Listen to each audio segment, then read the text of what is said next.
The truth about Deandre Ayton has finally just been revealed. You guys probably don't know what the hell I'm talking about, but trust me when I say this, tonight showed Deandre Ayton's true colors. Yo, what's going on, guys? It's Luke, and it's been a damn while since I said that, but I'm not really gonna give a life update because no one really cares. So we're gonna get into this video.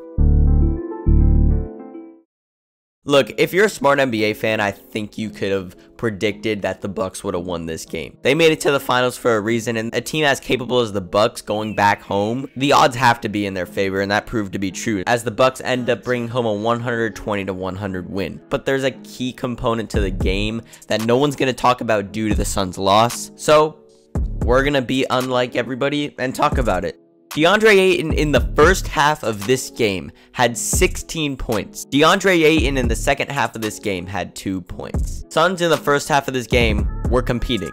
The Suns in the second half in this game were not competing. Let's look at the common denominator here. Deandre Ayton has the skill to create his own shot and be aggressive. We've seen Deandre Ayton create his own shot little to never in this series or in the playoffs as a whole. He's become this dominant center who grabs rebounds and gets putbacks. But tonight's first half showed a whole side to him that the NBA did not know he had. Deandre Ayton stopped shooting once the second half started, and that's what caused the demise of the Suns in this game. We learned that the offense can run through Deandre Ayton. He has a capable but unutilized mid-range jumper that goes in. He went 8 of 11 from the field today, and had 16 points in the first half. So that means he only shot a maximum of, I'd say, 2 or 3 shots in the second half. And he was doing this on Brook Lopez, who's one of the best interior defenders in the league. I was in love with the way he came out and started this game. And look, I know all Suns fans want Deandre Ayton to create for himself. And even if he was missing these shots, they would still be very happy. But he wasn't. He was hitting mid-range jumpers. He was hitting little post hooks. He was hitting little post fades. And this was something that none of us really expected tonight.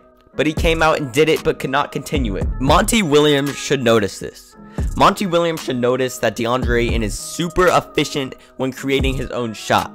And when people like Devin Booker are struggling as he did tonight, they could go to Deandre Ayton in the post and get a high percentage shot 90% of the time, because he can continue to keep grabbing his rebounds and, and having these tremendous games while creating for himself.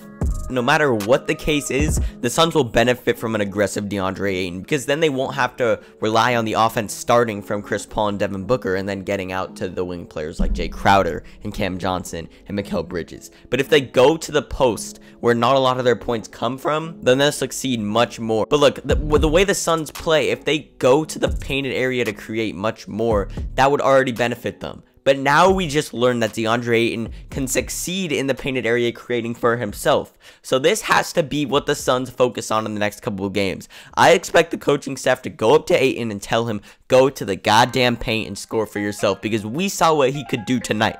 For some reason, he stopped shooting in the second half. He got into some foul trouble and only ended up playing 24 minutes, but he did stop being aggressive in the second half. And then you look what happened. A key should have just been unlocked for the Suns. Give Ayton the ball and let him create. All that has to happen is for him not to have the Ben Simmons effect.